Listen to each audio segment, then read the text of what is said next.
Hi, and you're now with the Forerunner Chronicles. All right, everybody, if you haven't heard it already, I don't see how you couldn't have. But as of this month, May of 2011, Osama bin Laden has officially been declared to be dead. According to reports from the United States of America's government, U.S. military acquired Osama bin Laden in Pakistan, killed him, and then dumped his body in the bottom of the ocean, where he is now swimming with the fish. Now, if I don't seem too impressed or too enthusiastic about this information, it's because I'm not. I want another opinion. And to get my second opinion, I thought to go to a very unlikely source, another dead person. Now, don't get me wrong. Forerunner's not practicing spiritualism here. I'm talking about the former Prime Minister of guess where? That's right, Pakistan. Her name, Benazir Bhutto. Benazir Bhutto filmed the following interview that I'm going to show you in the year 2007 on the Al Jazeera news program Frost Over the World. She makes some very interesting statements. Statements that might be the reason behind why she was assassinated 1 month after the interview that I'm about to show you. Pay close attention, because you're going to be shocked. Take a look. But first of all, Pakistan and Benazir Bhutto.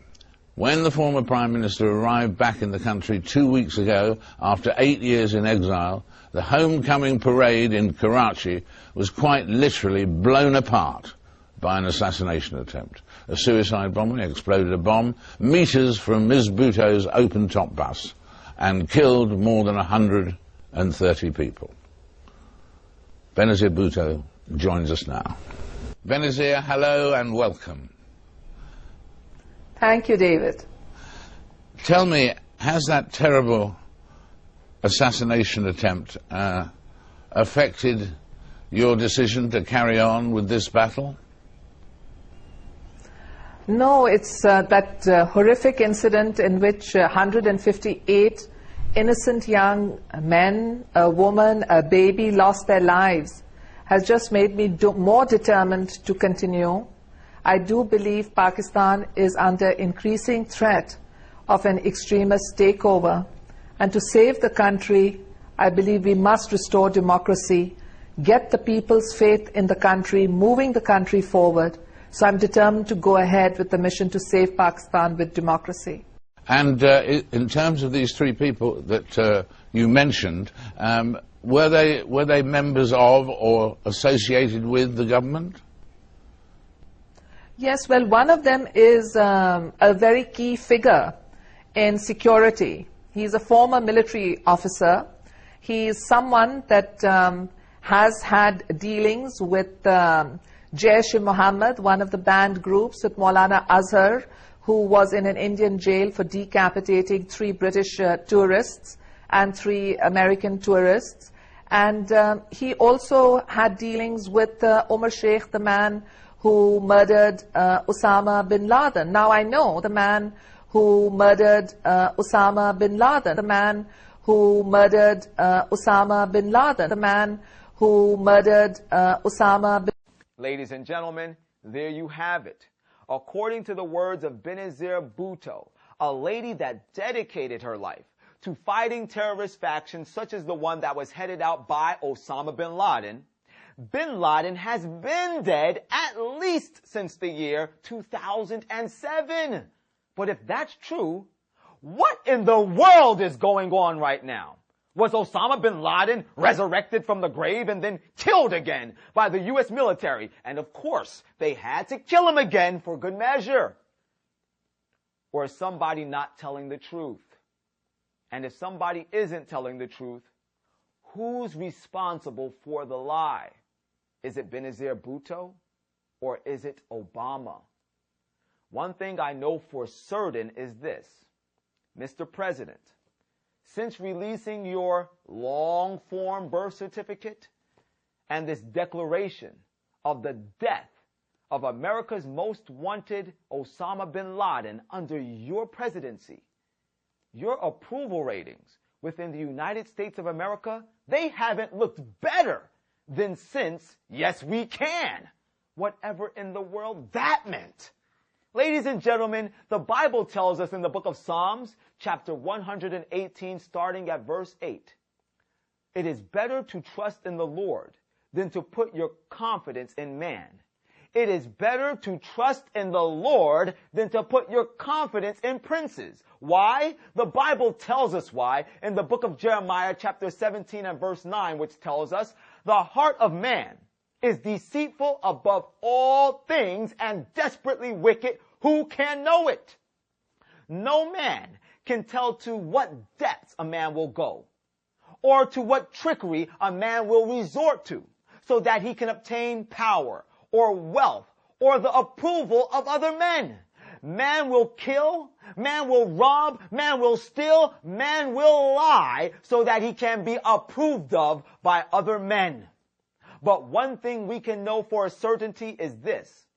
God does not have to kill a man that is already dead so that he can be approved of by humanity, because God is approved of all by himself because he is the creator.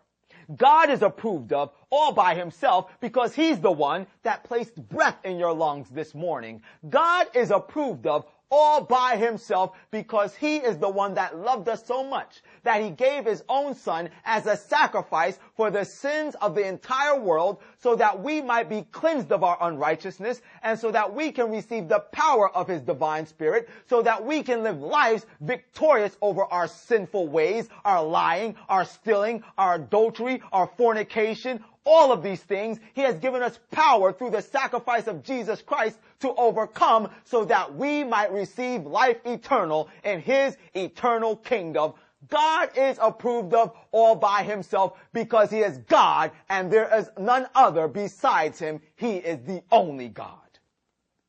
The Bible tells us in the book of Psalms chapter 146 and verse 3, put not thy trust in princes, neither in the Son of Man, in whom there is no help. His breath goeth forth, he returneth to his earth, and in that very day his thoughts perish. Ladies and gentlemen, if you're alive, you are subject to death.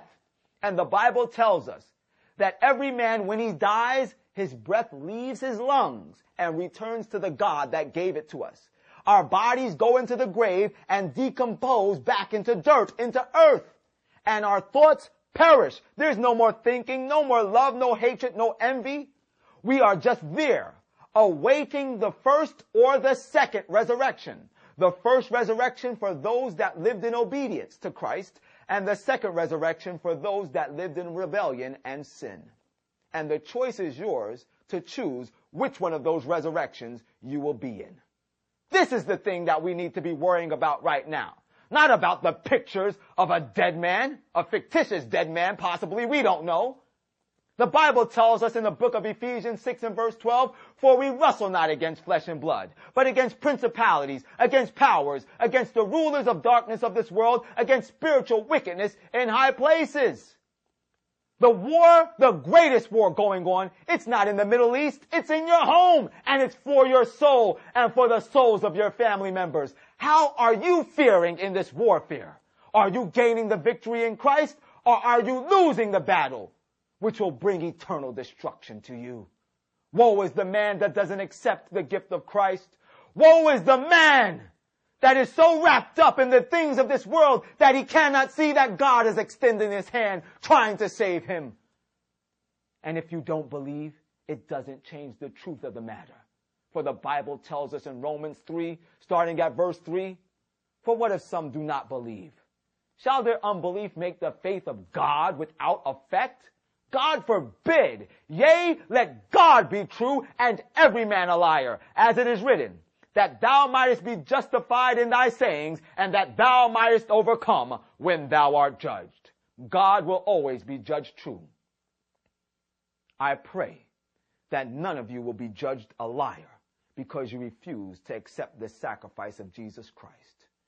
Can you imagine the terrorist actions that are getting ready to transpire within the borders of the United States of America as a result of this declaration of the killing of Osama bin Laden. Rogue terrorists going out, blowing up buildings, blowing up anything in vengeance for Osama bin Laden. Will you be a casualty of the next terrorist action? And if you're not, don't you realize that the next terrorist act is going to bring a transformation to the government of the United States of America, which is going to usher in a time of trouble such as never has been seen before? Are you preparing for the events that are right before us? Ladies and gentlemen, focus your mind. Jesus is coming. Are you ready to meet your God? This is the Forerunner. And as always, whether you like it or not, the truth is the truth.